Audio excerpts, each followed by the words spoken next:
not gonna lie to you guys. There have been some French phrases thrown out during the preparation of this show. Hello, everybody, and welcome to the 79th episode of the most downloaded basketball podcast among those hosted by a guy whose last name means little owl. Welcome to the DNVR Nuggets' Serbian Corner. My name is Miroslav, and please let me take you for a walk down the memory lane and recap what happened in the past week in our little cozy Nuggets bubble. First, the Nuggets hosted the Halliburtonless team from Indiana. The Pacers were red hot, winning 9 of the last 10, and several of those were without their flamboyant point guard. Did you hear that? Flamboyant. Pretty sweet. The bench guys combined for 11 points. The team combined for 21 turnovers, but luckily the core four combined for 95 points. It was the first time since December 2021 versus Atlanta that four Nuggets recorded 20 or more points in a game. Remember this detail? It might come up again during this show. Indiana is the last team Nikola Jokic didn't have a triple-double recorded against. He had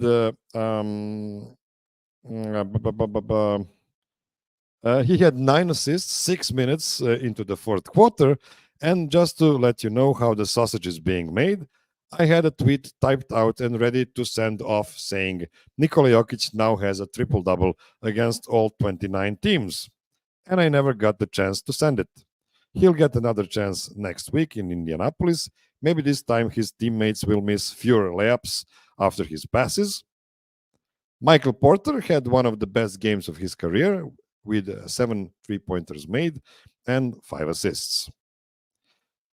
Before the game in Philadelphia, there was a lot of back and forth between the two fan bases. Embiid missed 3 games with a swollen knee caused by stat padding, but he did play against Houston on a front end of the home back-to-back that was ending with the Nuggets coming to the city of brotherly love. Nick Nurse said Embiid should play against the Nuggets unless his knee gets swollen again. The Nuggets responded to that with all 5 starters being questionable to play with a plethora of Latin words medical student would be impressed with. Of course, you know what happened. Everybody played on both sides. It was a neck-and-neck game. The Nuggets played great at the end of third quarter, got 5-point lead. The bench did lose that margin, but it was the starters that lost the game. It was the minus 10 a minute before the end of the game when I shut down my TV at 4 a.m. on a business day. Jokic played well, the bench played well, so did MPJ, KCP, and Aaron Gordon. And Jamal was good until he lost his legs in the fourth quarter and turned some key possessions over. Embiid was hitting everything from the outside. He scored more than 30 points outside of the paint. And yes, the free throws are outside of the paint too. You tip your hat to the team that played a better game and hope for a different result in a week when they will play again, this time in Denver. On Wednesday, the world of basketball has lost one of its most beautiful minds, a beloved figure that always had a smile on his face.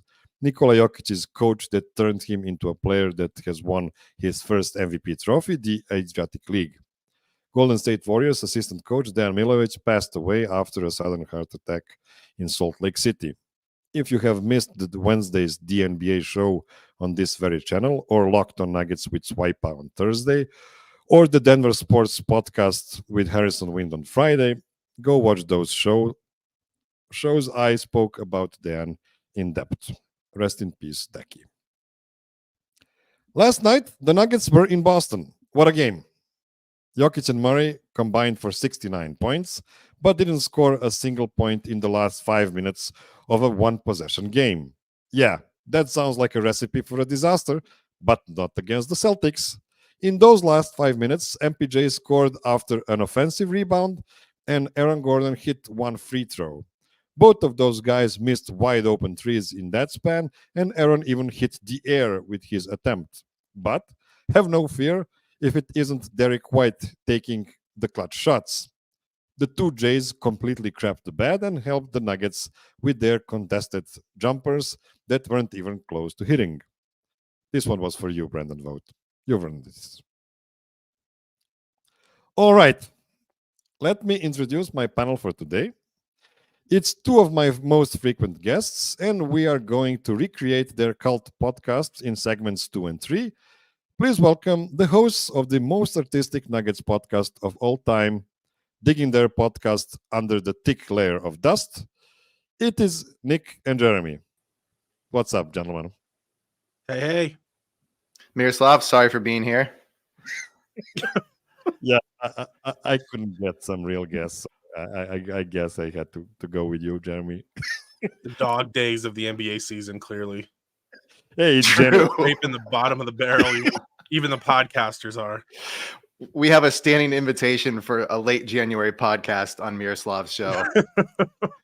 Yeah, you owed me one, so you had to comply. So it is what it is. It is what it is. Okay, enough of this bullshit. So let's go into the games. And I don't want to talk about the Indiana game that was so long ago. If I didn't have the notes, I would have no idea what happened there. But Jeremy, you went to the Philly game. You watched it at the Wells Fargo Center. Yeah. And almost all of the Nuggets have had a great game in that night, but they still lost to the Sixers. Is there anything else that caused that loss besides you being there? Yeah, actually, we finally got to the bottom of this. So the past 3 times that I've gone now, unfortunately living in Philly, to watch the Nuggets here, they've lost. And, there's one common denominator on all 3 of those games is that my wife was with me. So yeah.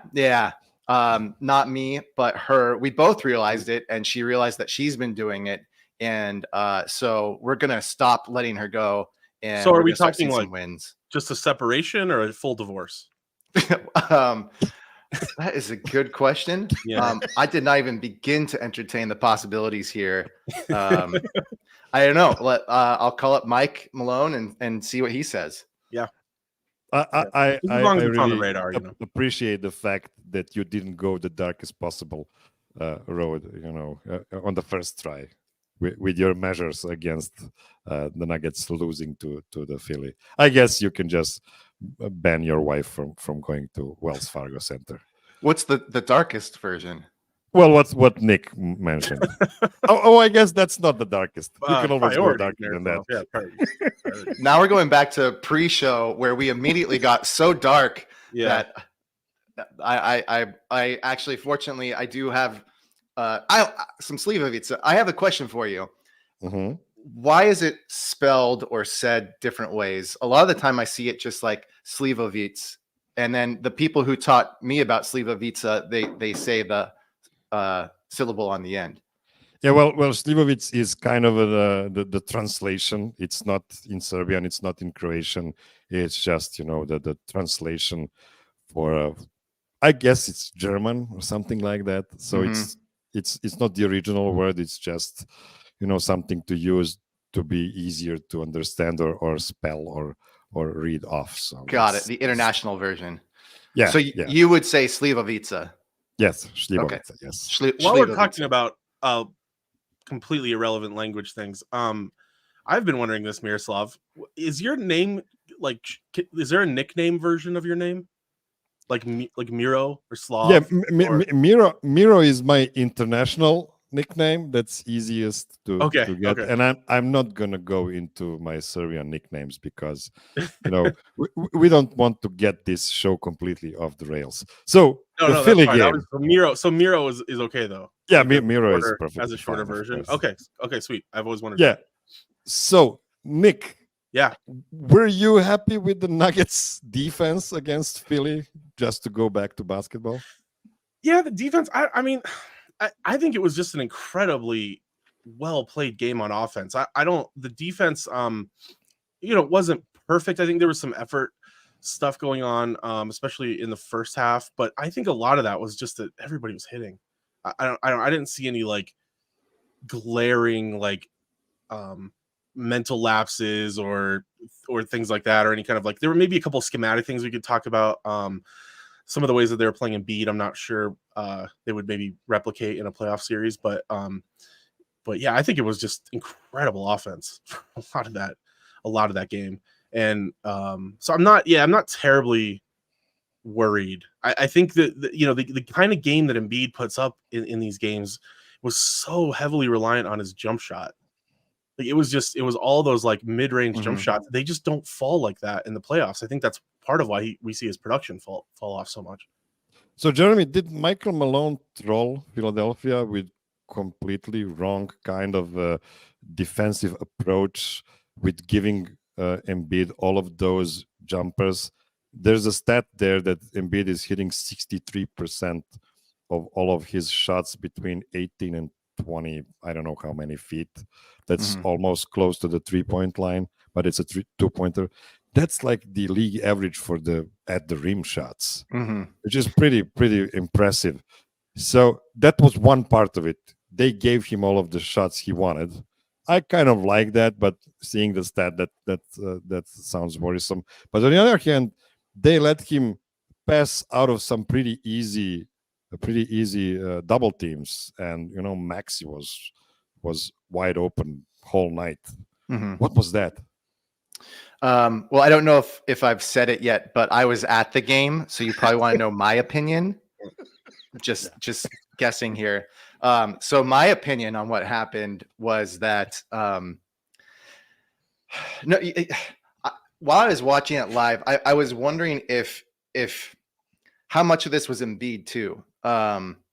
He put his passing on display for the whole NBA national TV kind of a thing. I kind of wonder if that was his plan. He wanted to show that he can pass. His assists are higher than normal, and he's trying to make his case for, I can do what Jokic does, but he can't do what I do, kind of a thing.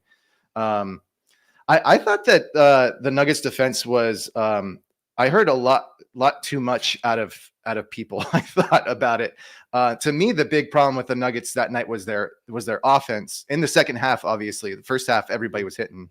And to say that maybe Malone was trying to not show his hand.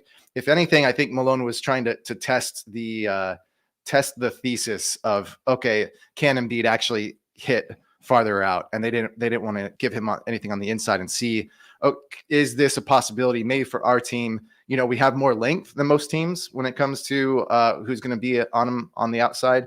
MPJ switching onto him is not an option that a lot of people have. A 6'10" guy that can come off on him. So I wasn't too disappointed in that. If I can just switch it over to talking about the offense now, it's like that fourth quarter just fell apart on our end. And there was some really bad, this happened in the Indiana game, which we're not going to mention, and again in Boston, where it seems like we got a case of stone hands out of nowhere, where we cannot hold on to a pass. And this has been, I've seen a lot of people, MPJ has been particularly bad at it. It's like the spirit of Chris Anderson just flew over the Nuggets and blessed them all with stone hands that can't grip the ball. So that's something where I don't care too much about that, because I know that's not the regular team that's going to show up. But that was there that night. And then it seemed like we got afraid of Embiid. It really was impressive watching Embiid on defense. Anytime it seemed like we had a clear path, it would end in Embiid, and whether it was Murray or anybody else, they try and pass out of it. It was nothing like we saw at the beginning of the game, where Aaron Gordon was able to kind of cut up the paint and cause some stress for him. Yeah, Nick, Embiid was really, really impressive. It's fair to say. I mean, we troll him throughout the season. It's because of the stuff outside of the court. Well, because of some stuff on the court as well. I'm so glad no Nuggets got hurt by his, falling down on people. So that was good. But Embiid was really, really good. Yeah. He really was. Right. Yeah. I mean, can't take anything away from him in that game. And I need to see him beat a team doing that 4 times in a row in the playoffs. That's and if he does, okay.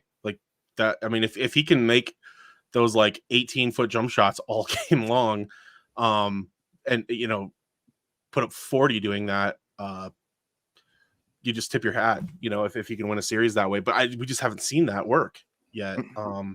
But he maybe I don't watch enough Embiid, so I don't know. I don't know if he's like if this is kind of a newer element to his game. This sort of the high percentage outside shooting that he's doing. Maybe there is something that's made him a little bit more dangerous now that could elevate them this year, as opposed to the last few. But yeah, I don't, like even when we were saying before about him, I think he was going out of his way to try to rack up assists. That seemed like pretty obvious. What I love about Jokic though is he is just this like brick wall of like emotional like triggers like that. Like he just does not care. He doesn't like. I did at no point did I think that he saw it as like a battle between him and Embiid, even though Embiid clearly saw it that way. Like clearly wanted to make a statement about MVP or something like that. Jokic just plays his game. He doesn't care. I don't know if I've ever seen a player like that. I mean, I've seen games where LeBron took something personal and it was him versus, some guy on the other team, or just about any. Michael Jordan lived off that kind of stuff.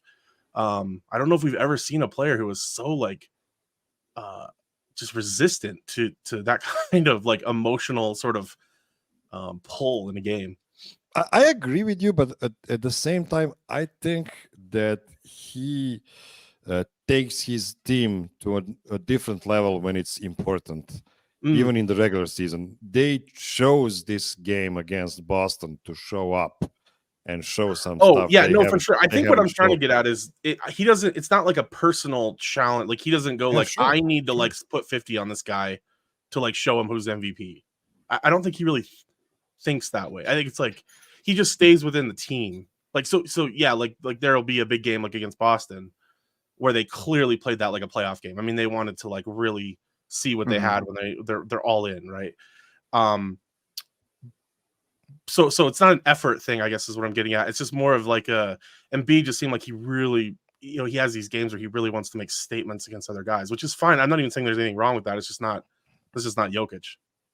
And let's not forget that they shot pretty much 50% from the three, and we're not going to see that happen again. They're not that team.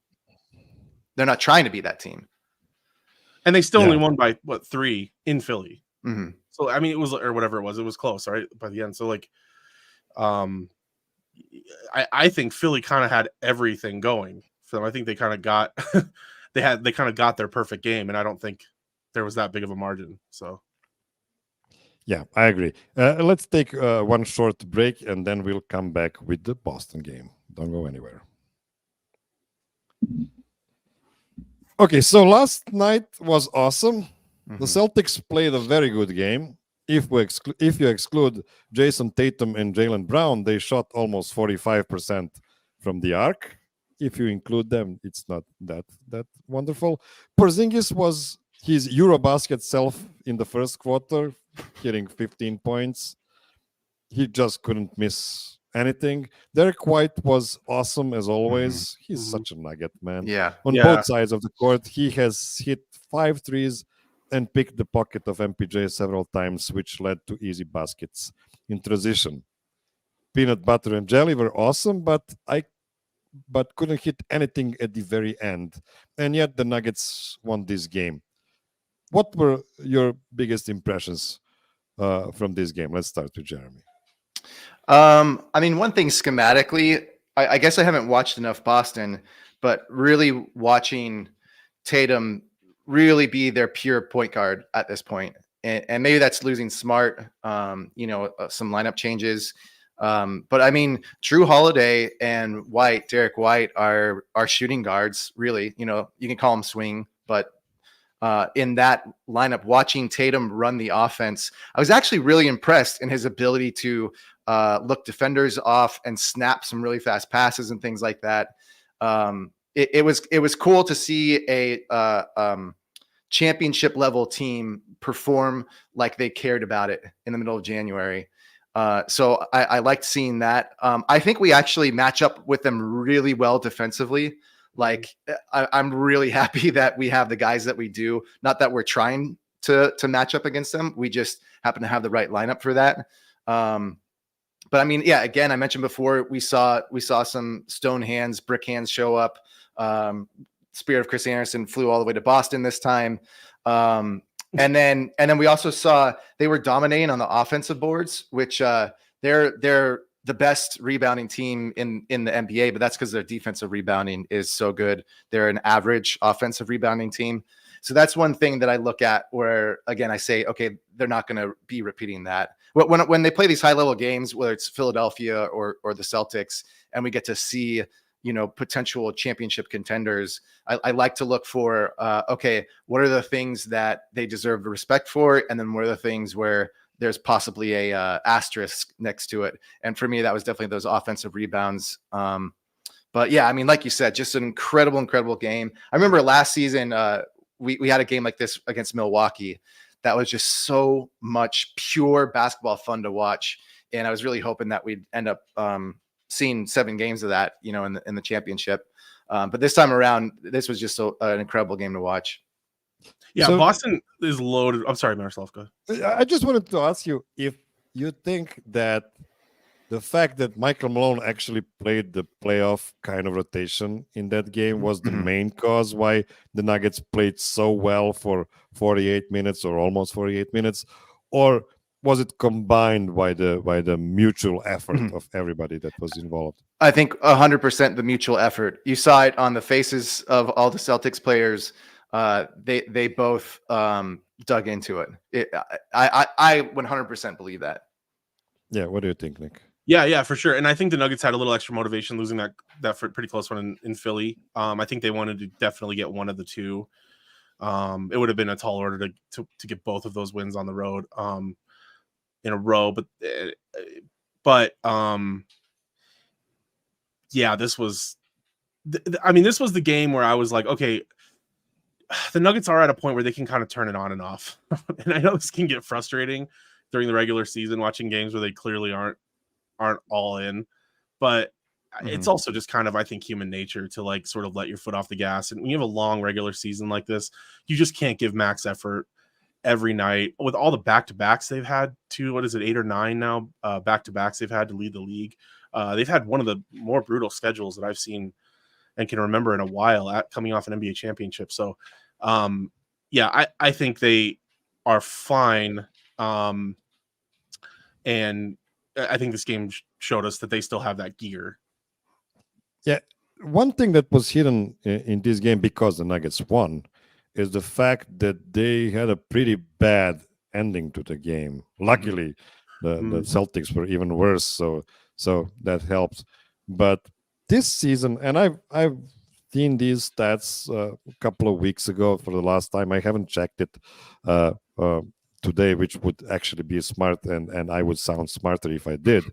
But the Nuggets are pretty underwhelming this season in the clutch comparing to the previous seasons. Now, a lot of that is because Jamal just missed a lot of games, and they did play a lot of games in the clutch without Jamal, so that of course didn't help. But was it worrisome to you guys to see like no baskets from either Nikola or Jamal in the last 5 minutes of the game? For me, it's not so much worrisome. I think what my takeaway is, and I'll shout out to Jason Timpf on what's the show called, Hoops Tonight, I think, or something. He did a breakdown last night after the game that I really liked a lot. And one of the points that he made was that in these really close, tough matchups in playoff games and playoff series, that things devolve into what he called a rock fight. And it's like in every sport, it's kind of like you get kind of once you get past the initial sort of strategies, everybody kind of knows what the other guys are going to do. They know what the other guy's skills are. You get to this point where it just sort of everything kind of breaks down and gets ugly, and it just becomes effort, kind of hustle stuff. Every shot looks bad, and the Nuggets are absolutely the best team in basketball when games get like that. This is what you saw this in the Heat series. This is one of the reasons the Heat were able to get through the East last year, even with less talent. Pretty much everybody would agree they were probably fourth, fifth most talented team in the East, maybe. Was because they just have this sort of grit that when everything breaks down, when the games get super ugly, that they have a way of keeping their head about them, and they were able to pull out big wins because of that. And the Nuggets just had more of that in the finals. The Nuggets did that. They weren't fazed by that because they play great ugly basketball, and I think that's what we saw at the end last night. Jokic is maybe the greatest ugly basketball player. Like when games break down and everything is just its arms flailing and bodies flying and stuff, he just scores. It's unbelievable. I've never seen a player who doesn't need good looks or like clean basketball at all. Well, I'm gonna play devil's advocate here. It is Jokic and it is Murray that get them out in those rock fights, and they didn't, as Miroslav points out, put any points on the board during that. And something that was interesting, that's a difference between the Philly game and this game, is in the Philly game, we had 7 guys score over 10 points. And then in this game, we had 3 guys like over 20. It was pretty much like Jamal and Jokic. So if they were who we were leaning on the whole time to win the game in those 48 minutes in its entirety, and then right there at the end, they're the ones who aren't performing, that's when you start to see something where you say, why did it work in the first 44 minutes and now all of a sudden it's not working in the last 4? Now, to your point, we have seasons of evidence that say otherwise. But just to be the devil's advocate here. Yeah, no, that's fair. And but like in the game last night, AG had at least 2 wide open shots. He had a wide open 3 in the corner that Jokic like created for him that he airballed, I think, with like we're 50 seconds left or yeah, that was bad. But the thing is, the Nuggets generate consistently good looks. That's what I guess what my point is like, well, even when Jokic is getting ugly looks, they're always good for him. That's what I'm saying is so unique about him, is there's not like a bad shot hardly that he ever takes, even when it's ugly. But the other guys get consistently open shots in these when everything's kind of broken down in a way that other teams don't. And I think you saw that with Boston. It was like, I mean, we had that Tatum finger roll that just rolled off the rim or whatever, but he was surrounded by 4 guys like out of control. Like they just weren't getting great looks the way that the Nuggets still were getting looks, even though they missed them in some of those plays down the stretch. Yeah. By the way, shout out to Christian Brown, who had a wide open corner 3 and he overshot it. Now that's not something you see every day. So imagine overshotting the 3-pointer, and it was a air ball on the wrong side of air ballness, I guess. Oh, there she is. Yeah, the Nugget killer. Chelsea, Nick just called you the Nugget killer. Excuse me? He called you the Nugget killer. No. Yeah. One question. We figured out what the problem was with the Nuggets losing in Philadelphia. What was it? Me. In the Me. I love her. I love her. We've heard you, Chelsea. We've heard you. Well, we heard the Philly accent. We know what's going on here. Yeah. Okay. Clearly. Let's take one more break and then we'll turn this show into the dig. Don't go anywhere.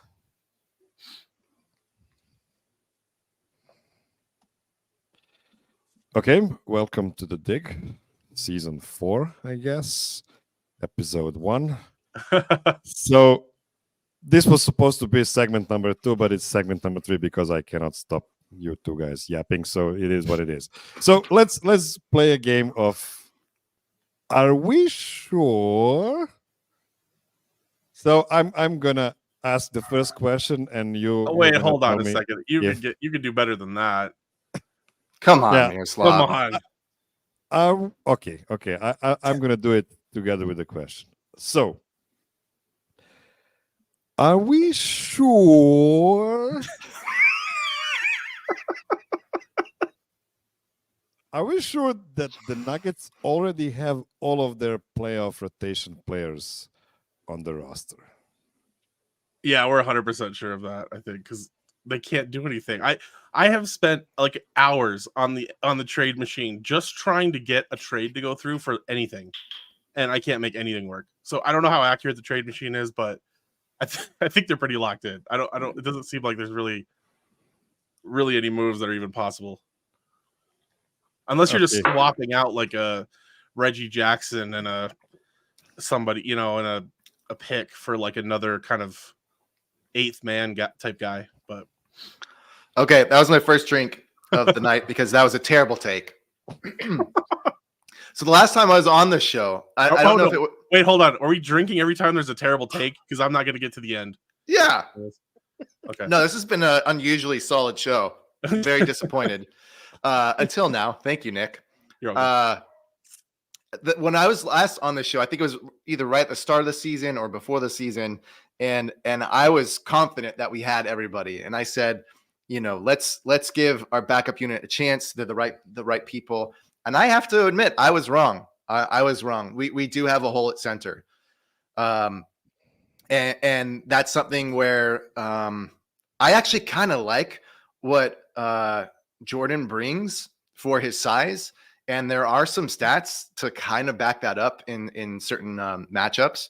But yeah, Najee, I don't know if Malone is just completely done with him at this point, or if he just didn't get any playing time in these games because they were important to Malone. And he was like, I know that we can't play him at this moment.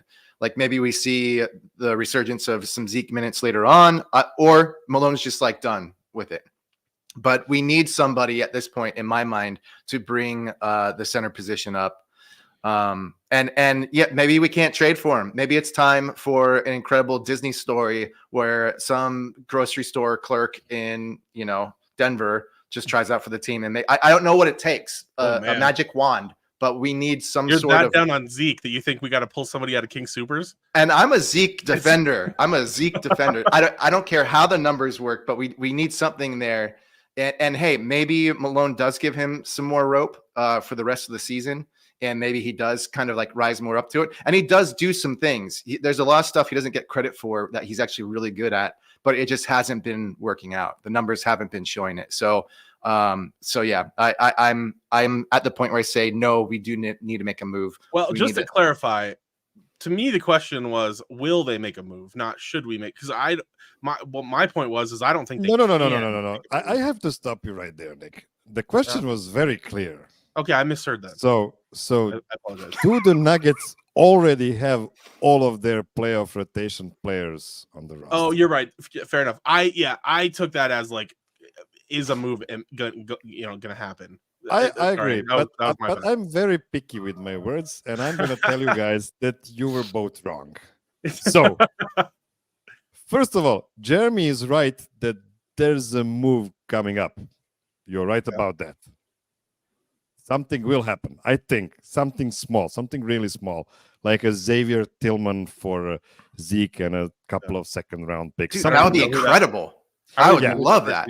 I mean, it's a rental. It's a rental. He would be there for just a couple of months, but still, it's worth it. I think, especially if you get off Zeke's contract, for instance, because it's possible.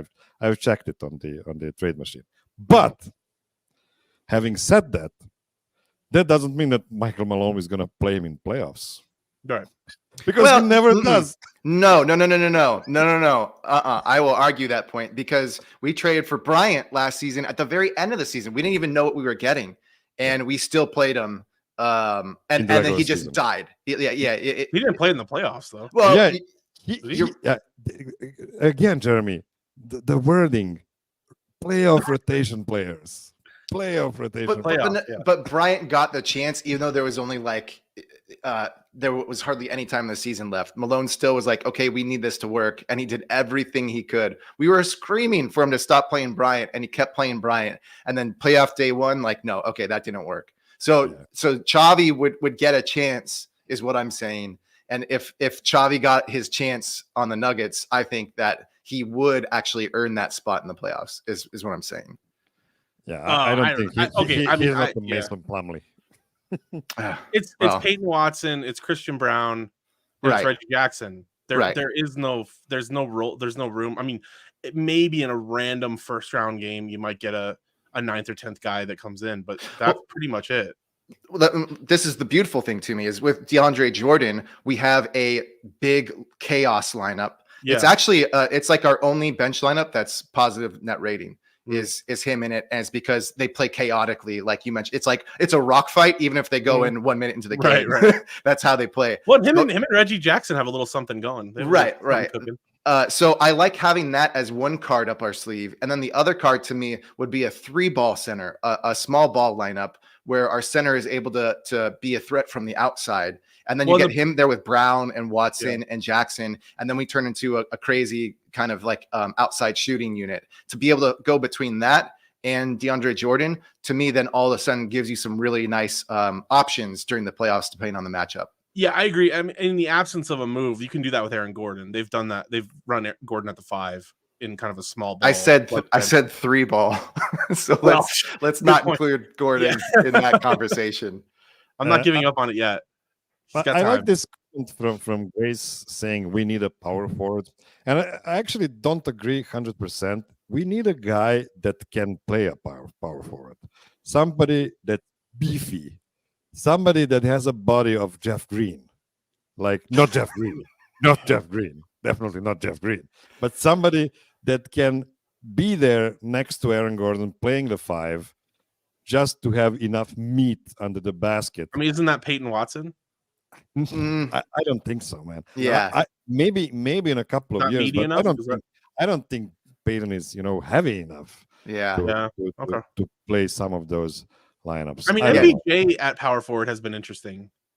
There's been some lineups where they've run that, and I mean, he's not it's not a beefiness, but the length. Yeah, he's gotten better at that. I admit that used to be the easiest way to trigger me is to say MPJ at the 4. But yeah, at this point, he has shown ability to do that. But no, Miroslav, I think you nailed it. I think a Jeff Green type is exactly what this backup unit could use for a small ball 5.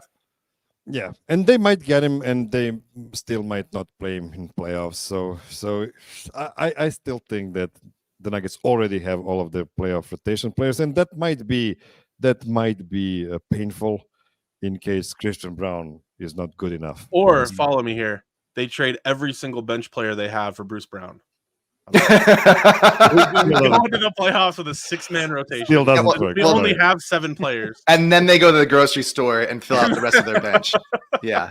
That sounds like 1996 Red Star Belgrade. They actually had one season where they had no players. They had one game ending. Why are you telling us this? We know that's such a sad story. Ended with 4 players on the court. Yeah. Oh. Okay. Let's do another. Are we sure? Okay. Who wants to go next? Am I up? Yeah, I can't find my question. You go. Okay. Classic. I'm about to get myself in some hot water, I think. Are we sure? That was terrible.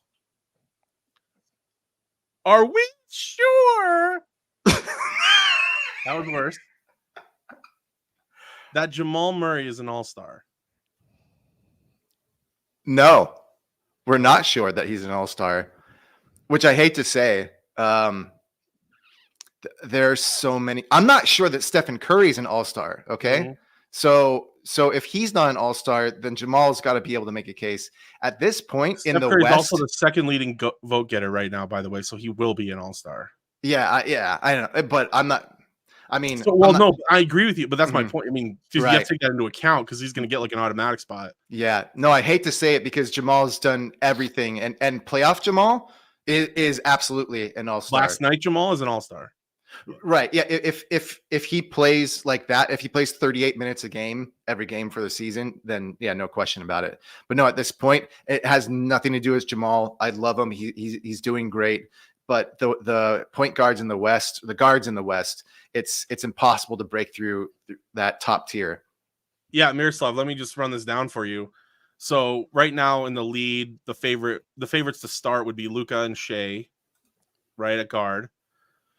The other 3 spots are for forwards. By the way, Steph is going to start. Forward center. Steph is going to start even though he doesn't. And Steph is going to start anyway, right?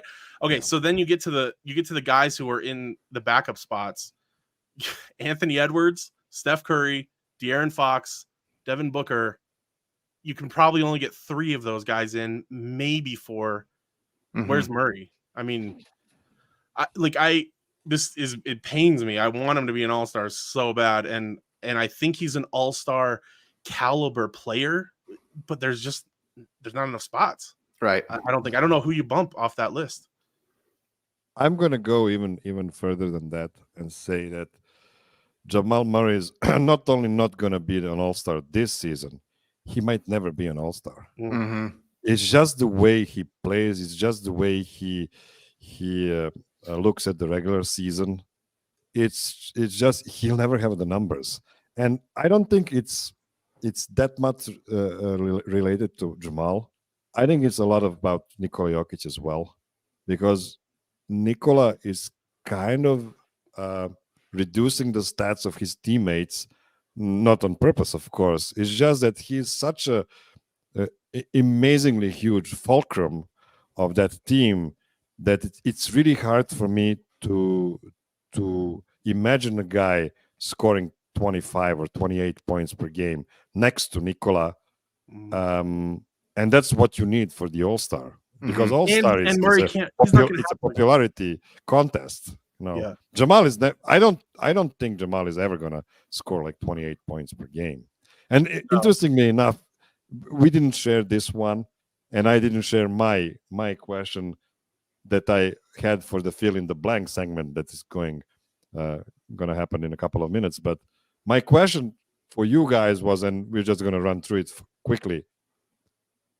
Fill in the blanks. The first nugget that will eventually join Jokic at the All-Star game is blank. Yeah, that's such a good question. Yeah, And at this I'm point, not I'd sure say that almost guy any is on the team might on have the a better team chance. at all. What's that? I'm sorry. I'm not sure that guy is on the team Right. yet. Right. Yeah, They might need to trade for a Dame kind of guy like 5 years from now, Right. and that guy will just be the late popular career enough to Chauncey get- Billups or something. Yeah. Yeah, to get it. I was feeling, Miroslav, what you were saying about Jokic's impact on the All-Star aspirations of another, because it made me think when you look at the previous iteration of how champion teams were built with like the top 3 guys or whatever, all these guys would just like they'd look at the other top players in the NBA and they'd say, I want to match up with that guy so that I can get him the ball when I'm not able to shoot. And that's all they're thinking. They want their one guy that they can pass the ball to get things done when they're not doing it. Whereas Jokic, all 4 people around him are always options. They're always options. Just look at the Boston game. I actually love this. Watson misses 2 threes in a row. I don't know if he airballed them both too, or it was like bad. And next time down the court, sure enough, Jokic sees Watson open on the outside and passes him the ball. Yeah. Like that's not Jamal Murray, who I feel like was on the court at the same time. It's a completely different mentality. There's a guy who's in his first year actually playing significant minutes, airballs twice, and he gets fed again. And fortunately, what I liked it was Watson took like 2 steps forward and he took like a 15-foot shot instead of a 3, and he made it. And he looked better after that. So yeah, that it's a very interesting point that you completely sidetracked us on. So thank you for that. Yeah, the other issue I think with Murray as like the sidekick character is like if we compare him to like Scottie Pippen was an all defensive player, and he also was a big like rebounder. Like Murray is never gonna average 10 assists because the offense runs through Jokic. So Murray will have a 10 assist game here or there, but this kind of 6 assists a game or whatever seems to be kind of his ceiling, just for the amount of playmaking he's even able to do on this team. And he's not going to have like big rebound. He's not going to be a 10 board guard or something like that. And he's not going to be an all pro defensive player. So like, yeah, where's the like the niche for him where it's like he really stands out from his peers? He's basically just a less stats like version of like Devin Booker or De'Aaron Fox right now. Wasn't it Millsap who was the last All-Star besides Jokic? Yeah, but that was before he came to the Nuggets. He wasn't an All-Star. No. He got injured first year. We have 0 Jokic teammates in an All-Star game. Wow. In 9 seasons. But no, Nick, I think you're right. Like Millsap was a guy who would be able to do like almost 2 steals a game and almost 2 blocks a game, and that's the kind of thing that might make up for it. Yeah. I almost would say maybe he just wasn't MVP healthy in his first season when it was the most plausible for him Right. because he was just an all-star before that, but then he missed like 40 games in his first season Mhm. with the Nuggets. Deep Yeah, I can stuff see today, it. guys. Yeah.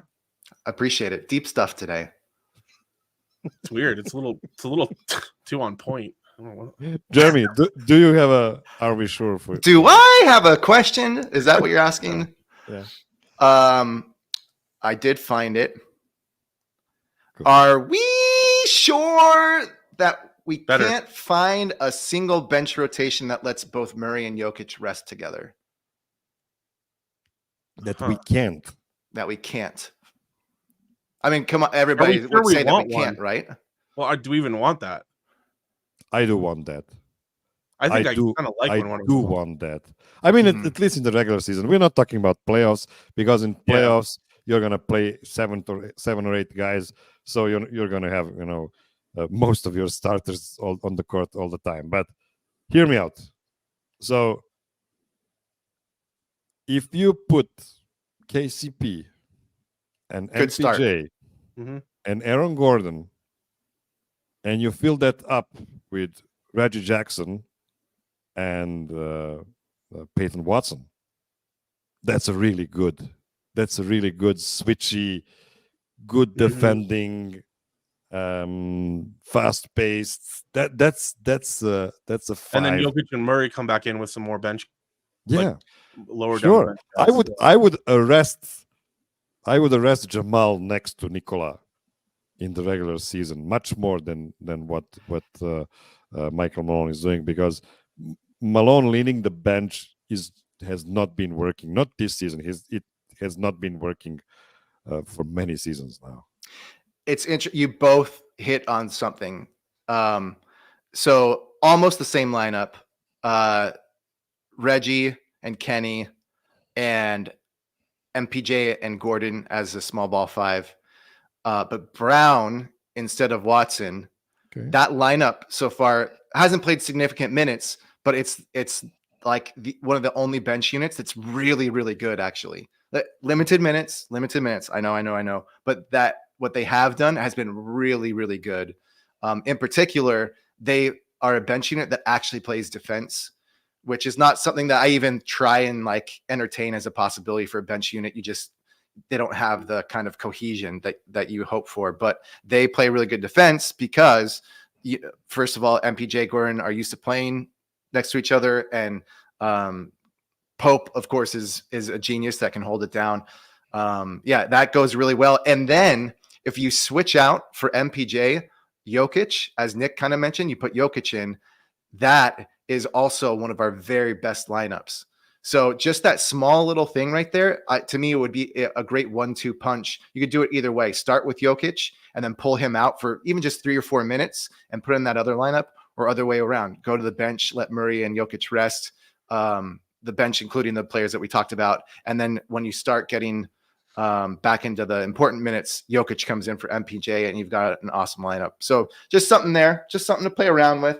Not important, but neither are either of you. So sorry. I'm not normally that mean. Man, Nick, you have something to add? no, well, not after that. Good. I feel so bad. I, from the outside of my body, watched myself say that. That guy's a butthole. Okay. Let's take one more short break, and then we'll come back with one more segment from The Dig. Don't go anywhere.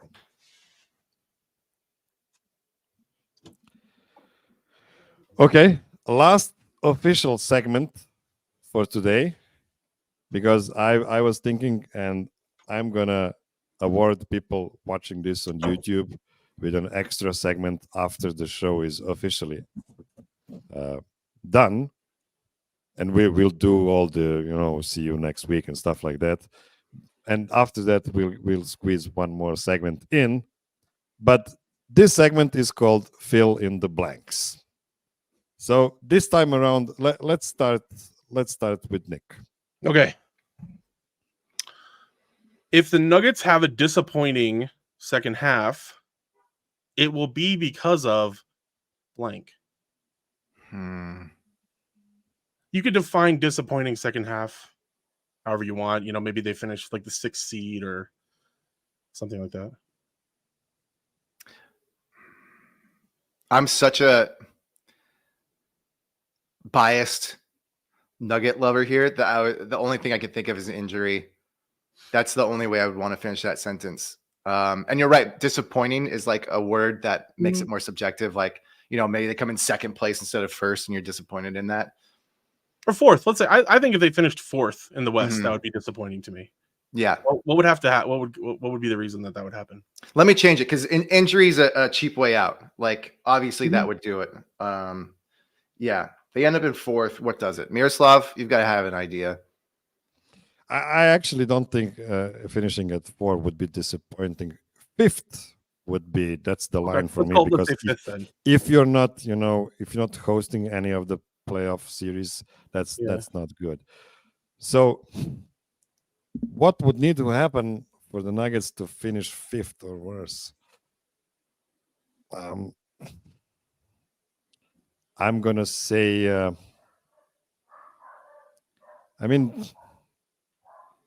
I don't see it, man. Yeah. It's a good question. Apart from injury, and that's an easy cop out. I mean, I just don't see it, because I don't see them playing that badly for a long stretch of games.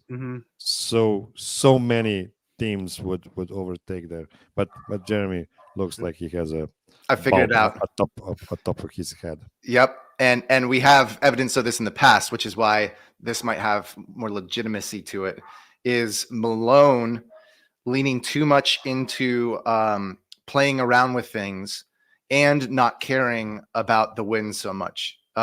If he really wants to tease out different possibilities with the bench and want to do some weird lineups and see how they work, and we start throwing away games as a result of that, and it's just, to him, it's not important whether or not they got the win or the loss there. It's he got some data back on different lineups and things like that, or giving guys more rope, like letting Zeke play 18 minutes a night every single game for the rest of the season, kind of a thing, to try and give him that last chance to do something. That's the way I could see things going south. I hear you, man, but he's already done that. I know.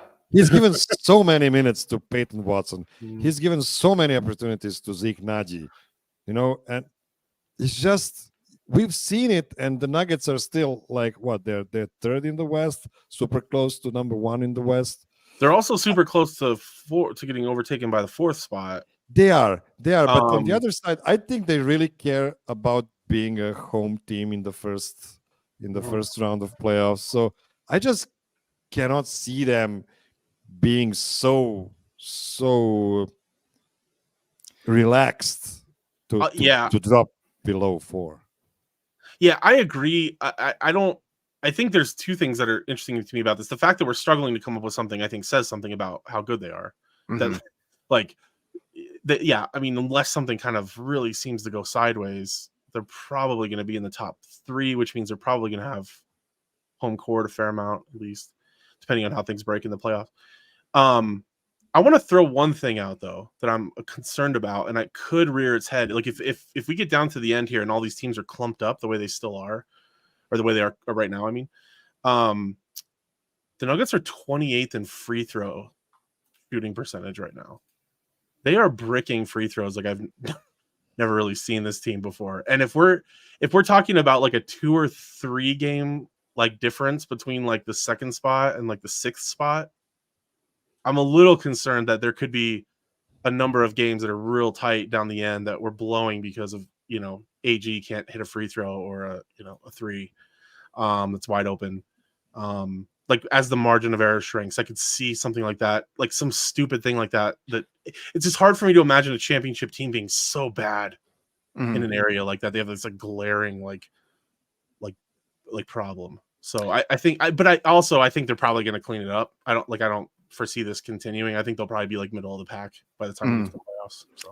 In the comments, I see JJ Wright. He said, "I agree with Jeremy, and I agree with JJ." So, yeah. Shout out to JJ. Such Yeah. Okay. Jeremy, do you have a question for us? Yeah, humility, was that the word you were looking for? That's my question. I'm always afraid because listen, man, this is my second language, so I'm always afraid to use a phrase that is just a tad too harsh. You No, can do that should- with you should us. Err on the side. Yeah, you should err Yeah. on the side of too harsh. We can do that. Yeah, we can. Yeah, but I can do that to you, but I cannot do that to JJ. So yeah. Oh, that's- good Oh point. no, you Good can. point. Yeah, you can do that. To He JJ. yeah. He opened himself up for that criticism when he agreed with me. Yeah. So fill in the blank. The primary issue with the backup units is I don't even know. No, Uh, I know. I think I know, and I think it's too harsh. It's too harsh, but it's Bring it. what's in my heart. So I'm just gonna say it. Greg Popovich sucks as a coach without Tim Duncan. And Michael Malone sucks as a coach without Nikola Jokic. Wow. Oh, that is hot. We have so much evidence. Yeah. My eyebrows are singed from that. We have so much evidence. I mean, you can say they have been pretty good in the Mason Plumlee days, but since then, and it's been 4 years now, we've tried so many combinations. So many guys came in and out, and I premised that with Greg Popovich, who is one of the greatest coaches of all time, just so it doesn't sound too harsh when I say it.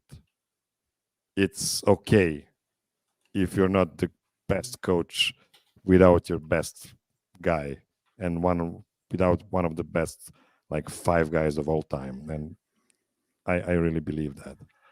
I mean, Bill Belichick, you can kind of make the same argument. Right. For. It's almost like these guys, they often have shared success, and it's sort of like their success is intertwined. Like, I'm not sure Malone without Jokic. Yeah, maybe he's not a successful head coach or nearly as successful. But like maybe he was also the guy that worked with Jokic for a reason. Like that there was something about that pairing that sort of synthesized into something really special that it maybe wouldn't have with another coach. I don't know. It's hard to say. The push that I might put on your answer, Miroslav, is I wonder if coaching has this could go either way, but less to do with how the bench plays, because it is more of like a rock fight where it's more about, I think, true talent shining through than it is about that starting 5 unit that has all that practice together and is supposed to be playing the exact way that a coach wants them to. For instance, Celtics have one of the best benches in the NBA. Mazzulla, like, are we really going to give him the credit for that and say, oh yeah, Mazzulla's a proven great coach who shines through with his bench unit? I'm not so sure about No, that. people were calling for his head after the playoffs last year. He was Right. terrible in the playoffs. Yeah, and he's going to be again. This is where I would also push back a little bit is that I think that Malone, the way like Malone got these guys to play defense for one thing. I remember how much we were screaming about defense for the first number of years here. And we thought, could you, I mean, this was one of the big knocks on Jokic, right? Can your best player be a defensive liability?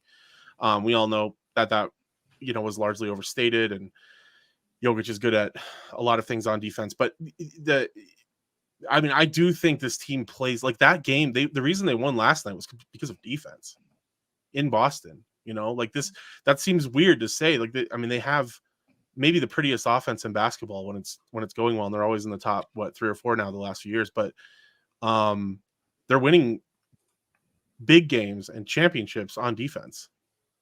And that's, to me, really a Malone mindset thing that they've adopted. So I don't know, could like the schematics have been worked out by another defensive head coach or defensive assistant, or how much are the assistants responsible for that? I don't know. I don't know that we can really say, but he does seem to have like a mentality that's rubbed off on them, that's made them gritty and tough and defensive minded. I also want to point out Daniel Lynch in the comments pointed out they've got Luke Cornett and Peyton Pritchard, the Celtics. So how can they be a good backup unit? And the reality is their stats are actually very, very, very good. That lineup with those two guys is actually very, very good. And what's weird is our backups beat them last night. Our backups played better than the Celtics backups did. And we have, I think it's like the second or third worst bench in the NBA, and they have, I think it's like a top 3 bench or something like that. So that's another weird one. Back to things where you wonder, can this carry over? Or was that a 1-game fluke? Is actually the way that our bench played against theirs. We need to be fair to Michael Malone because we put too much weight into the regular season numbers, because regular season numbers are always showing that. And let's be frank, there are no bench minutes on the Nuggets. There are just non-Jokic minutes on the Nuggets. You can have 4 starters on the court and whoever on the 5th spot, and you're still not feeling great about that. I mean, you are against certain opponents and stuff like that, but it's just not the way you want to play for a prolonged minutes. And it's just tough. If you look at the playoffs, you've seen some pretty good minutes without Jokic on the court. And that's because they were like 4 minutes every game or 6 minutes every game. So that helps too, I guess. I'm going to call that the reverse Harden theory. Yeah. Yeah.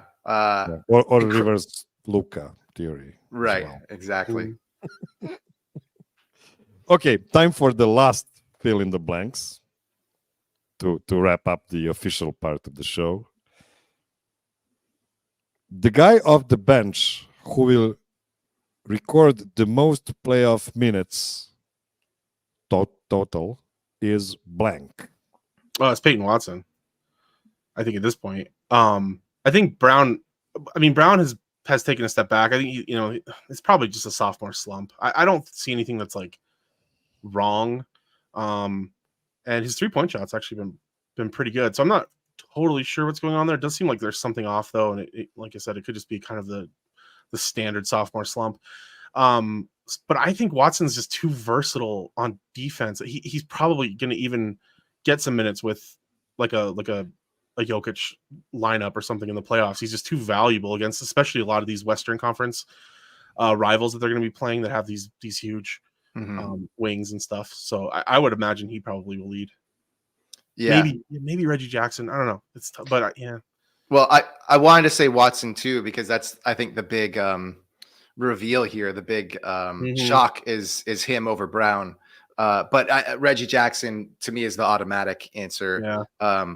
On top of that, I'm sure he'll get some minutes with the starters too. Not a lot, but that's just everything that's been played out so far this season. To me, would lead to believe he is the 6th man. It's not even like a who comes off the bench. He is the 6th man, and he has earned his way to playing some minutes with the starters in certain matchups. Yes, I agree. Peyton Watson is the name. I could not comprehend that before the season began. I was like, there's no way Calvin Booth is hyping this up guys so much. There's no way that can happen in his first real season. That block he had on with Jaylen Brown last night. Oh my goodness! Like, I mean, that's the kind of those are big time plays. Yeah, and also Reggie Jackson's probably not going to play that many minutes in playoffs because you're going to need to have Jamal on the court for 40 minutes, and you don't want that Reggie Jamal pairing playing for too many minutes in playoffs because of the defensive deficiencies. So yeah, I agree. And like if somebody like let's imagine like KCP or probably specifically like KCP gets in foul trouble guarding somebody in the playoffs, like a Devin Booker maybe in the first half. Like I think it's probably Christian Brown that's coming in over Reggie Jackson. Sure. I don't know. Okay, so if you're listening to this on an audio podcast, this is the end of the show. And I call you to go to the DNVR Sports YouTube channel if you want to get an extra several minutes of this show. So until next week, idemo Nuggetsi. Oh And man. we are back. It's a miracle. It's a miracle. We are still on. Man, And you I'm drop gonna them. do- You drop them cold. You know, this is- Yeah, but I Why? did. You're out. I did Be invite gone. them to go to YouTube and just get some extra content from us. It's just I'm so proud of these questions I've made, and I just want to torture you for a couple of more minutes. So this segment I called "Digging Up Some Nuggets," and it's just going to be a series of questions for the two of you. I just want to see how you will fare. So you know it's first going to be question. bad. That's So first cruel. question, and it's a bad thing because I'm sure you haven't been listening to my intro at the beginning while you were still, out of the screen. At the start of the show, I mentioned that before that game versus Indiana this week, the last time 4 Nuggets recorded 20 or more points in a single game, and it was in December 2021. I will give you guys 2 strikes each because I'm a very nice person. Try to guess which 4 players have made 20 or more points in that game, December 2021. Okay, so Jeremy Grant was on the team. I'm gonna say he was probably one of them. In addition, Jeremy to Grant Jokic. is your strike 1. Dang it! What was he? Because that's No, when we he traded for Gordon. Was was it the in year before? 2021. Wait, what? Yeah, we, it's- oh, yeah, oh, that's- right. yeah, that's- 20 was the. that's- But After December. So can you give us that? Was Gordon on the team? Can No, you I'm give us not that. I'm not that nice. You Ah. need to Gordon- know was your it December- seasons. Was the trade in December? I don't. That's what I'm saying. I don't remember. It would Jeremy have been right Grant around there. was traded in July 2020. Yeah, Or okay, actually that's not right. July. It was No, it like was after the probably bubble, right? September, October 2020. Oh, He yeah, okay. re-signed. Yeah, he All signed. right. Right. So So 3 okay. more Well, then strikes I'm gonna from take that. mine. Then I'm gonna say Gordon. Aaron Gordon is strike 2. I have no idea why you guys are not just starting with the Well, usual I'm trying to Because- figure. I mean, Jokic and Murray are the givens. Well, no, this is a good philosophical question. We've talked about basketball way too much tonight. When you're served a dinner and it's got like 6 different things Oh, on no, it, he's and going that Zizek one on thing us. in the He's middle going Zizek. is the most wonderful part of the meal. You don't just dive right into that and eat that and then be left over with the 3 or 4 other things that are kind of good. No, After all- you work it in. You work it in. Go to the outside, have some of that. Go back to the inside, have some of that. So, And Jokic, basketball is obviously. food, as we know. Okay, Alright. Nick, There's an back inside back joke for to some you. Real So hardcore Dig fans. There we go. you haven't guessed any of the 4 guys that had 20 Okay, or more Jokic was points. one of them. Jokic was one of them. Murray was one of them. Jokic is correct. Just please hold your horses. Now Yeah. it's Jeremy's turn. Sorry. Hold Jokic Jokic's is right. horses. Yeah, obviously Murray, Jokic Murray. Trying to think outside of this. Okay, Jamal Murray is not correct. Oh man, Jeremy's already He got is 2 not. strikes. He is not one of the 4 guys. Okay, so that Jeremy's got 2 did it. strikes. This is like season 3 of Game of Thrones shock level stuff here. What in the world? This is the Nick- red wedding of Nick, trivia. you are Yes. still in the game. Okay, you're I'm still in the still in game. I'm gonna say MPJ was one of them. MPJ is your second strike. No, Oh it's my not God. even Michael Porter. That's why I actually asked you Wild. because it's You have a to be trick question. kidding. So in December Wow. 2021, and they have been playing against Houston, I believe. Well, we that'll got do it. 20 Yeah. plus points from Nikola Jokic, from Bones Highland, from Jeff Green, and Monty Morris. Like Wow. what? What? Wow. So Jamal was out. So that's the season when Jamal and Michael Porter didn't play. Oh, Oh. my Or was it? gosh. No, course. no, I'm That sorry. was- That's not correct. No, That's yeah. not correct. December 2021, he was Jamal still played. playing. Yeah, both Yeah. of them played. Maybe not in this game. I haven't checked the Right. game log. There's to be no honest. way Jamal played if Wow. Bones and Monte got Yeah. 20. Yeah, 20 apiece. Okay, Wow. second question for the digging up some nuggets. There's segment. more of this? Yeah. So, guess the Jokic Like era being gulag. nugget. Guess the Jokic era nugget. I'm going to give you some clues and you will tell me which nugget from the Jokic era this is. So, This is Nick's question. He will have a first try after every clue, and then Oh, we'll good. get one for Jeremy. So, Nick, this guy was a second round pick in 2018. That's it. Yeah, that's the first clue. That's the first clue. A second round pick in 2018, and he played on the Nuggets with Jokic. Yes, yes. Trey Lyles. That is He was from the incorrect. Spurs. Jeremy, Second round pick. He was a first round pick. he was. But we didn't draft Lyles. Yeah, but I didn't Oh. say he was a second round pick by the Nuggets. Oh, I mean, he might have been. He might have been. It's just not in the question. I really take care of my words. So, Okay, Jeremy, do you have an idea, or do you want to get a second clue? I'm gonna say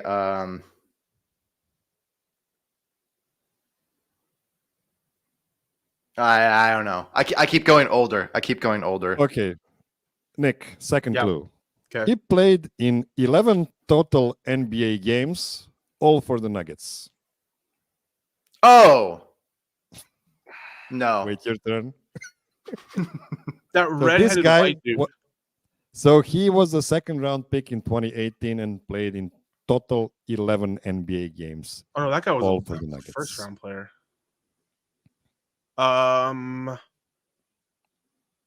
Vlatko's probably played in more than 11 games. Yeah. Jeremy, you have an idea? Wait, that was not my guess. I know, I was but talking it out. I'm talking it out here. It's gonna get easier soon. Come Yeah, on. I'm thinking. What was his name? Tyler Lydon. Yeah, but he was first round. That was the whole thing. Is that Oh, we you're got right. him Yeah, instead of he was- OG. Oh, that's right. Not only first, he was like that's why that Yeah, like wasn't my 18th or actual- so- I know, well, like that's 20th why pick. that wasn't my Yeah. guess because he got picked in the first. 18th pick, man. They had the 14th pick and then they moved to 18 Right. because they were confident they will get OG Anunoby later. Mhm. Jared Jeremy? Vanderbilt. No, he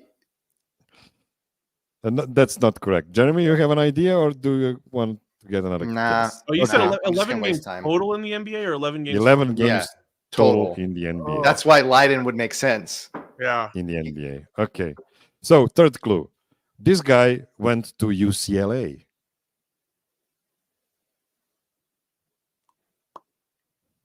I can hear Brendan Oh. Vogt screaming from the rafters. That's not unusual. Point guard, shooting guard. UCLA. I'm gonna Look, guess I a can- center. I feel like I can picture him. I'm so mean, guys. The Oh, second guy man. is going to be even worse. I'm sorry. I'm going to Did he- give did you he guys play- the did he play his fourth clue. 11 games on the Nuggets. Yes, and only on the Nuggets. He's never been playing in the NBA since Other he's than been that. playing. Just next on the clue. Nuggets. Next clue. Yeah. Okay. He is a 7-foot center Do I win? who now plays in Japan. Oh. I love it when Jeremy acts Mm. like he knows the answer. No, yeah, I know. Remember. I act like it. Yeah. A 6-year ago center drafted in the That's- second round who never played. Yeah, then I was thinking the French guy, but that one had been UCLA. I have no clue. He's not the was he French? He wound up on our team again and like came played in Vegas like 2 or 3 times for us. I think you're thinking about Geoffrey Laverne. No. No? That's the first guy I was thinking of. That's too old though. That's too old. Mhm, And mhm. I'm gonna give you another clue. just do it. The last clue. It's just his name. The last I still clue won't- is I'll still have never heard of him. yeah. okay. So this guy was a second round pick in 2018. He played in 11 total NBA games, all on the Nuggets. He went to UCLA. He's a 7-foot center who now plays in Japan, and his nickname is Big Tom. Oh. Oh, the death lineup. Oh, he was Big so good. Tom. I have I'm no so- memory of this No, whatsoever. I know so exactly mean. who he is. I'm struggling with his last name, but yeah, he went to UCLA. I thought he went to like Harvard or something like that. Like he was a smart guy. Yeah, he looked like a hardware guy. Okay, he just looked like a Harvard guy. Yeah, Yeah. I get- I agree with you. When he would come on the floor and bless us with his minutes, it was some of the most enjoyable And basketball he even ever. hit a couple of threes as well. Yes, Which yes, made the crowd go wild. absolutely. Oh my Everybody gosh. liked him because he's a super nice guy. Oh, I'm so glad he's playing in Japan. I bet he speaks He is. fluent Japanese. The second he showed up, he just it just melted into his brain. I think he played like in Taiwan for a couple Tom- of years, and now he's in Japan. It's amazing Okay. how just being 7 feet gives you a professional career in NBA. In NBA, There's a professional basketball. stat. There's a stat that if you're born in the U.S. and you're 7 feet, you have like 9% chance of playing in the NBA. That's really good. Yeah, 9%. just for random genes. Yeah, Yeah, because there are not a lot of 7-footers in the USA, as you can see by the names on the jerseys of the centers. unlike around Serbia, where the every other NBA. person is like 6'8" or taller. It seems like. Yeah, yeah. Does his Okay, last so- name start with a W? It is.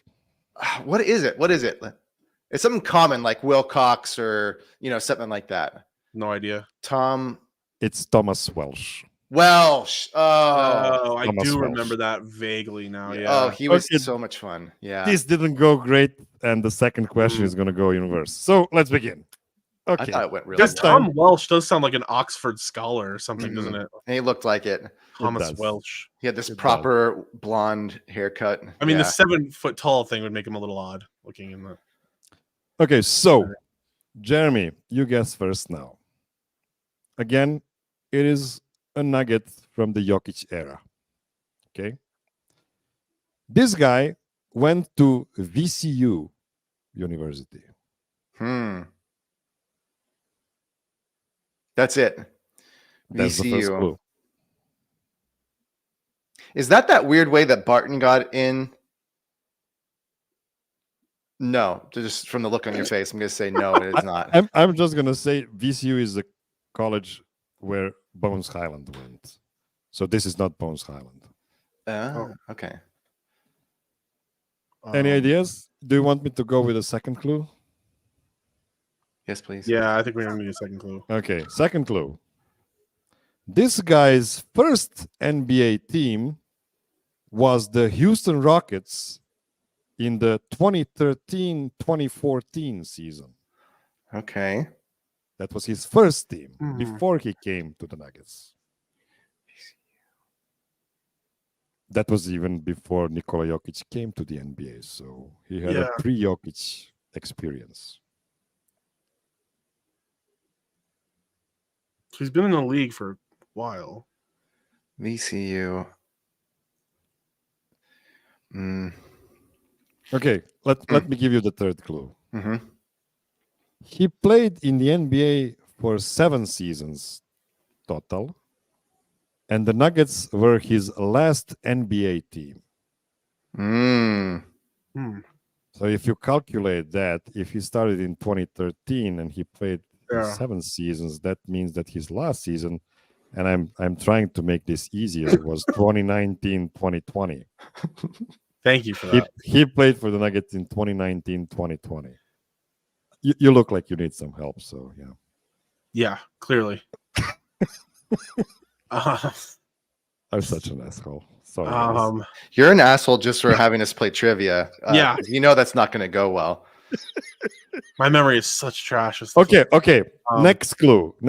This one should help. This guy is a 39.5% career 3-point shooter on 10 Wilson attempts- Chandler? Vernon. On- Vernon. Vernon. on Not 10 Vernon. attempts per 36 minutes. No, not Vernon. I was thinking Houston, and I thought of Vernon Maxwell, which is So this Really guy old. was jacking a But- lot of threes in yeah. his No, minute. it's that bald. It's the bald dude. It's at a very high clip of 39.5%. Oh, what was his name? Yeah, no, for I know his who this is. career. Nick, are you thinking like Um, like 2011? So I mentioned this guy played for the Nuggets in 2019, 2020. Yeah. And it's not Wilson Chandler. Would that have been like his last year? Can I give you one more clue Please. before I give you the Could you give real us last clue? Just So one that more. was the no, bubble I know who it season, is. I guys. just can't think of the name. It's a bubble season. Nick, are you thinking of that guy who is way overweight and old and bald? Kind of, yeah, kind of not way overweight, but kind of, yeah, kind of like, but he wasn't. He was That a was little like- shorter.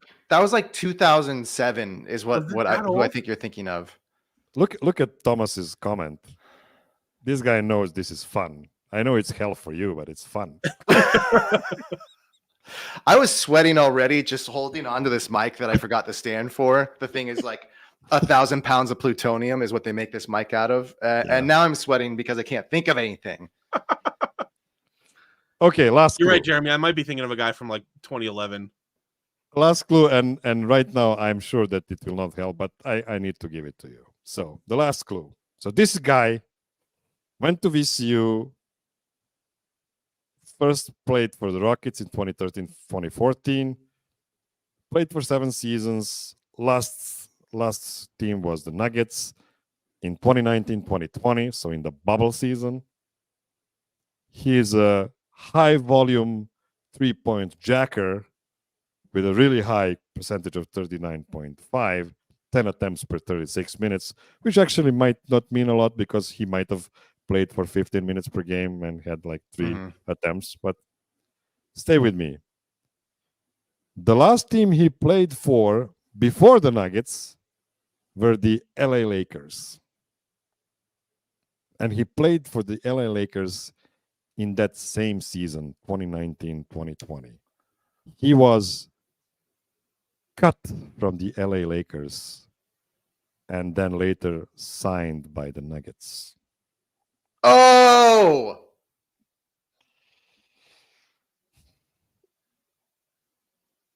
Oh, the guy who would try and be all cool and fresh, and he just jack up threes all over the place. Oh, Nick. yes, something. Nick. Is it worth going down this path? Nick Young. Yes, Nick Young. You got it. That's an excellent try, but Nick Young did not play in that season. Oh, well, you got Nick Young's last name right, so I give you credit for that. I'm happy about that, and I'll celebrate Yeah, that with you. the right answer is Troy Daniels. Troy Daniels played for the Nuggets. Oh, Man, I In have the no bubble memory of. only. They signed him because they didn't have enough guys for the bubble because like half of the team was under COVID and stuff yeah. like that. Man, So I Troy don't remember Daniels that at was all. actually playing a lot of minutes in those 8 ramp-up games, and then I don't think he played a single minute in the playoffs. But yeah, Man, he was. yeah. Miroslav, do you have any idea who Nick and I No. are Like to drop a Troy Daniels question? No, I actually kind of have brain damage now. I started like drooling on the side of my mouth. Come on, guys, you're my friends. I was just trying to humiliate you, so that's Yeah. okay. Well- So for the very end, I have one more game for you, and it's super easy. I'm gonna give you 2 strikes each again for you to name 9 guys who have played at least 200 NBA games next to Nikola Jokic. 9 guys. Okay. So 9 guys with the most games 900. in So we're Jokic's talking. era that were playing next to Nikola in Wait, those so- games. 900 games, all next to him. No, No, 200. 200 games. I'm sorry. 200 games. Yeah. These All 9 next- guys are the 9 guys that have played at least 200 games next to Nikola. And that includes the playoffs as well. Gary Harris. Maybe that helps. Okay. Gary Harris is correct, Nick. That's 3 points for you. So I didn't explain how the Oh, we're doing points. Okay. the points work here. It's if you guess the guy with the least Mhm. games on this list, you will get the maximum points. Oh. And if you guess the guy that has the most games, you will get 1 point. So that's the I like idea. this. I like So this. I'm really sorry I didn't mention this before you you've made that awful guess of. Can we Trey Harris. also answer in the It's form of also- a question? I just want to. Okay, Jeremy, Okay. your turn. Who is? I'm not doing the who is. Get off my back.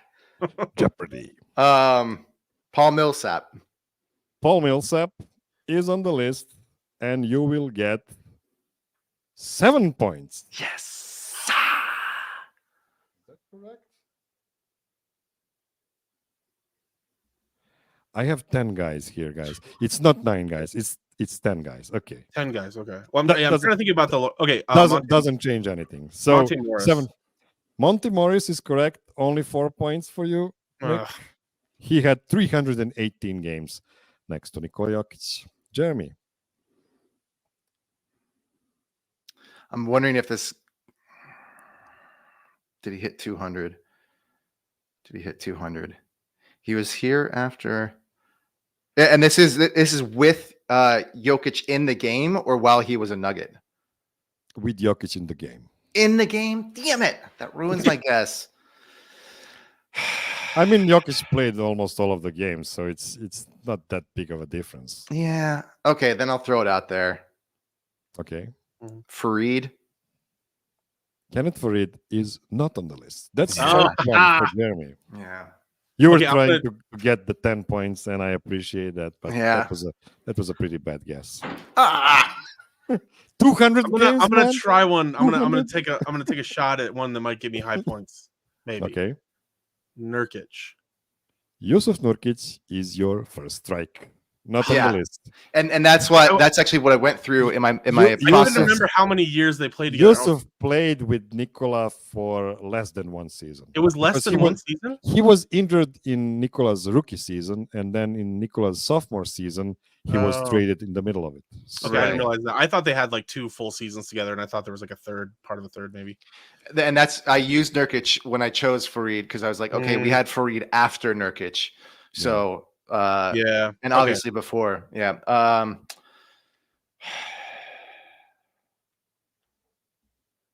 Okay, maybe there's something in the middle. I keep thinking like, I don't want to go with who's on the team right now. Mhm. Actually, at this point, has he? No, I'm gonna go Jamal Murray and play it safe. Yeah, Jamal Murray is number one, 461 games. Yeah. So You should that's, lose points for that. That's 1 point for Jeremy, Yeah. and it's gonna really a pity point. Yeah, totally. Completely a pity This is point. I'm gonna go. strategic. Yeah, I- I'll go I- Will Barton. Will Barton is second, 2 points for Oh, Nick. 450 games. Next that's to surprising. Nikola. I didn't think it would be that many, huh? Yeah, he did. He did. Yeah, play he for the was like Nuggets healthy too. pretty much. until like this last season. He was on the team until 2021 summer, I guess. Or was it 2022? 2022, summer of 2022. That's when he left the Nuggets. So this is where I'm gonna get into some trouble because he's clearly been around long enough, but Mhm. the games is a whole nother thing. Is Michael Porter Jr. Michael Porter Jr. is number 6 on the list. That's a great Okay. guess for Jeremy. 6 points Oh, for you, and now feels you're in the good. lead. I was in the lead already with a 7-point pick from Paul Yeah, Millsap. Are you you kidding me? did, but you guys were actually Nick was ahead of you before wait, this guess. You said it counts playoffs, right? It counts playoffs. Yes. Okay, I'll do Aaron Gordon. Aaron Gordon is very good. 8 points for Wow. Nick. Boom. Boom. 218 games. Yeah. So we still need a guy that's at number 5, 9, and 10. But it's probably Oh. mathematically impossible for Jeremy at this point. Let's be honest. Yeah. And you already said Monte Morris, right? He did. My name means people of victory. What are you gonna do? That's Jeremy. Oh, it's his turn. Yeah, it's Jeremy's turn.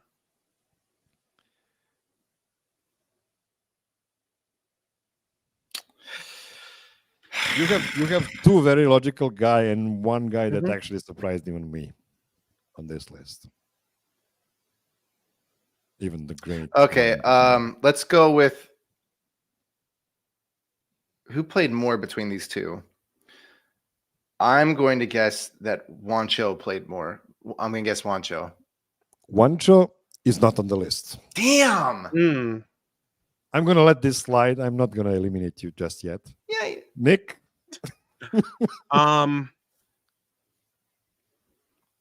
We got God, did Beasley half play hour. enough? Malik Beasley is number 9. That's Boom! dang it. That's the two I was. Yep. Malik Beasley is number 9. So we still need number 10 and number 5. Jeremy, Okay. last try. All of a sudden I'm blanking his name, but the one who would be a shocker that would actually make sense to me is oh my gosh, I can see his beautiful face. Oh my gosh, what's his name? The guy with the broken leg right now. Eduardo Nahara?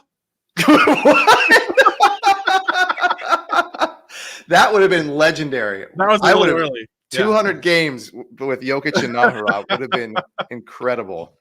Boykins. Can you imagine Boykins and Jokic on the same? Oh man. Actually, was Oh, J.R. Smith would have been. oh wait, hilarious what about Plumlee? Plumlee is number 5. Oh, good 5 call. I points was, yeah, for Jeremy. Yeah. I was. Do you I was want me? thinking might Do you not be guys quite enough. want me to give you number 10? I mean, Oh. you don't want to? Okay, I think Nick. we can come up with it. try number 10 then. Just Um, try The it. most difficult one. Trey Lyles. Incorrect. No. Jeremy?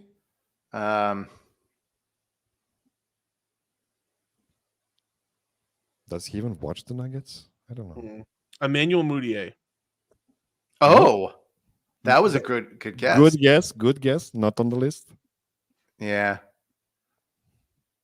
No, I'm not even gonna guess, man. I'm just Okay, gonna take so my I points wanted to value. mention this guy when you, Jeremy, Nick was talking actually about how Nikola Jokic just see all the 4 guys on the court next to him as equals. Like whoever gets the best position, he'll get the ball. Not this guy. Not this guy. It's Torrey Craig. It's Torrey Craig. Of course. Oh, Right. good Torrey call. Craig I played totally for spaced him. 205 long 205 games next to Nikola Jokic. So kudos to him for enduring Torrey Craig for that many games next to him. Okay, What an I don't even incredible need to count success these. story Torrey Craig is though. Has anybody Mhm. done more with less like kind of Yeah, natural that's true. talent? That's true. He's a hustle guy, and he Right. deserves his flowers. He's just not on the Nuggets. Oh yeah. And- No. But yeah. So Nick swept. Yeah. Well, not swept Jeremy here, but he did have more points than Jeremy, and I'm not gonna Of course. count all of them because I don't want to embarrass Jeremy. What? I thought I did Okay. really well. I'm surprised that Nick even won. Okay, you want to go that way? Okay, I want to go you that had way. 1, 6, 12. You had 19 points. 1, 9. Okay, and Nick had 9. So many Uh, more. 17, 26 points. Yeah, a lot. So Ugh. 26 to 19. That's really embarrassing. A photo finish. Damn it. If you did guess, if you would have guessed the Torrey Craig, you would have won. So it was close. It was At least close. you made me feel bad, so thank you. You deserve it for that comment earlier. Remember when you were super mean? Yeah, okay. Yeah. It all plays out in the end. So this is actually nothing like a Game of Thrones Right. episode then. Because Okay, balance was so- restored. So thanks to everybody who stayed with us for 93 minutes on YouTube. We appreciate your Also get a extra life. time. You're Yeah. so mean. You- Oh, now I win. Now I win, Miroslav. No, I actually agree. You should reconsider your life. if Yeah, you're still with us something's gone after horribly 93 wrong in minutes your of life this. that got you to this point. Horribly wrong. Okay, this time I'm truly calling this show over. Thank you for staying with us, and come visit me next week when I'll probably have some proper guests. Hmm. In a magazine.